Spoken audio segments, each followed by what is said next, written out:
فرش التراب يضمني. انسانوں میں نیکی کے بڑے مختلف بلکہ متضاد تصورات جو ہیں وہ پائے جاتے ہیں. پہلی بات تو بڑی اہم یہ ہے کہ برے سے برا آدمی بھی نیکی کے کسی نہ کسی کام کو سر انجام دے کر اپنے ضمیر کو مطمئن کرتا ہے.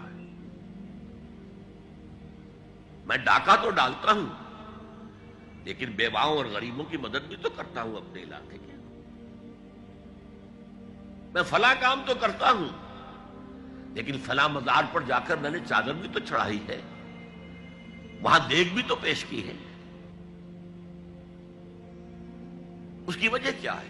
ابھی جس چیز کا ذکر ہو رہا تھا ضمیر، کانشنس، یہ انسان کی باطنی شخصیت کا ایک بہت اہم جز ہے. ضمیر کا لفظ اس معنی میں قرآن میں نہیں آیا، لیکن قرآنی اصطلاح ہے نفس لوامہ، وہ نفس جو اندر سے ملامت کرتا ہے. دیکھو تم نے جھوٹ بولا، تمہیں جھوٹ نہیں بولنا چاہیے تھا. کسی اور نے ملامت کی یا نہیں کی، تمہارے اندر کوئی شے ہے جو ملامت کر رہی ہے. دیکھو تم نے فلاں شخص کا دل توڑ دیا، یہ اچھا کام نہیں کیا.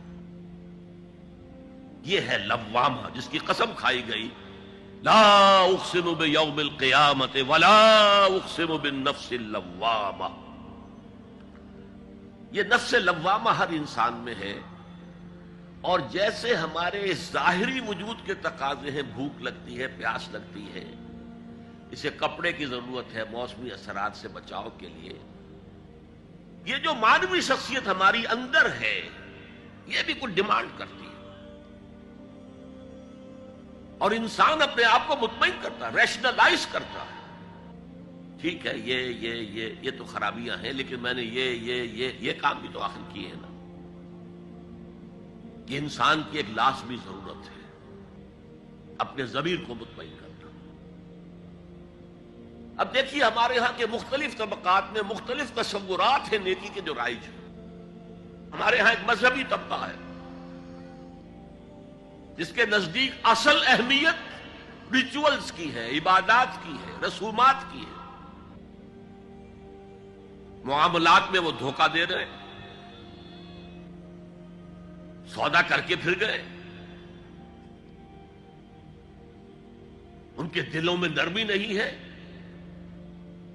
سائلوں کو دھتکارتے ہیں. لیکن ایک اعتبار سے بہت نیک ہے، سودی کاروبار کرتے ہیں. ٹھیک ہے بھائی، میں سودی کاروبار تو کرتا ہوں، میں نے مسجد میں تو بنوائی ہے، میں نے مسجد میں جھاڑ بھی تو لگوا دیا ہے، میں نے مسجد میں قالین بھی تو بچھوایا ہے. تو نیکی کا ایک تصور یہ ہے ہمارے یہاں. اس کے بالکل برعکس ایک تصور ہے جدید تعلیم یافتہ طبقات کا تصور. آپ نے بارہا سنا ہوگا گفتگو، بھائی اصل نیکی یہ ہے کہ کوئی کسی کو دھوکہ نہ دے، جھوٹ نہ بولے، وعدہ پورا کرے، اپنا فرض صحیح طور سے ادا کرے، کہیں ملازم ہے تو اپنے فرائض صحیح طور سے ادا کرے. باقی رہ گئی نماز روزہ، یہ تو انفرادی باتیں ہیں، یہ کوئی کرتا ہے تو اپنے لیے، نہیں کرتا ہے تو کوئی بات نہیں. یہ دونوں ایک دوسرے کے بالکل برعکس تصورات ہیں. اور یہ ہمارے معاشرے میں جدید تعلیم یافتہ طبقات کا تصور نیکی اور ہمارے قدیم علماء اور ان کے زیر اثر جو عوام ہیں ان کے تصور نیکی میں یہ زمین و آسمان کا فرق ہے. آپ کو معلوم ہے کہ اپنی جسم فروش عورتیں جو ہیں وہ بھی نیکی کا کوئی نہ کوئی کام کرتی ہیں. آپ دیکھیں گے محرم میں سیاہ کپڑے پہن کے جلوس کے آگے آگے جا رہی ہیں، سبیلیں لگا رہی ہیں.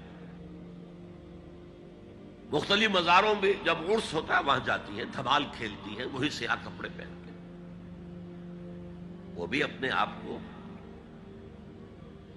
مطمئن کرتی ہیں. مشہور ہے ایک واقعہ شہنشاہ عالمگیر اورنگزیب کا. اس نے دلی میں گانے بجانے پر پابندی لگا دی.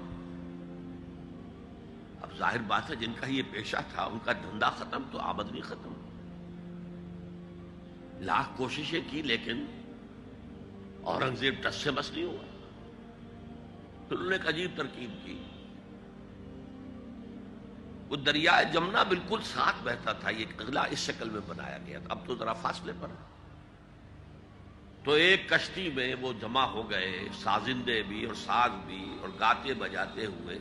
انہیں معلوم تھا فلاں وقت جو ہے بادشاہ جھروکے میں بیٹھ کر دریا کی سیر کرتا ہے، وہاں سے گزرے اور ایک شعر گاتے ہوئے گزرے. در کوئے نیک نامی مارا گزر نہ دارند، گر تو نمی پسندی تقدیر قضا. در کوئے نیک نامی، یہ نیکی جو ہے اس کے کوچے میں ہمارا گزر ہی نہیں ہے.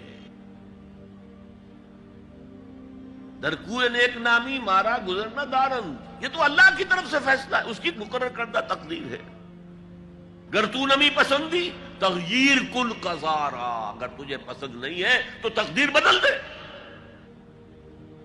تو بادشاہ ہنس پڑا اور اس نے کہا کہ ٹھیک ہے بھائی، گانے بجانے کی حد تک تمہیں اجازت ہے.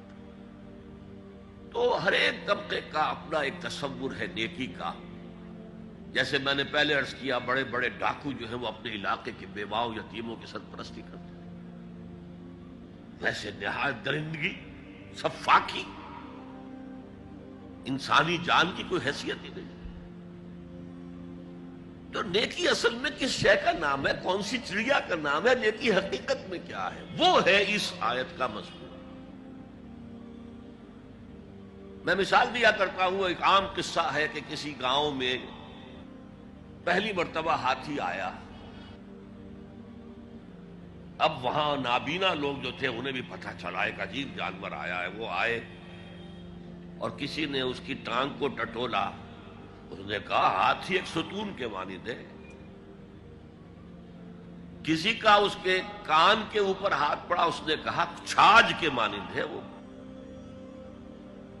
کسی نے پیٹ کو ٹٹولا، بہت بڑا ڈھول ہے وہ. بالکل یہی معاملہ ہے نیکی کے تصور کے بارے میں. اڑائے کچھ ورق لالے نے، کچھ نرگس نے، کچھ گل نے. چمن میں ہر طرف بکھری ہوئی ہے داستان میری. کسی نے نیکی کا ایک حصہ لے لیا، کسی نے دوسرا لے لیا، کسی نے تیسرا لے لیا.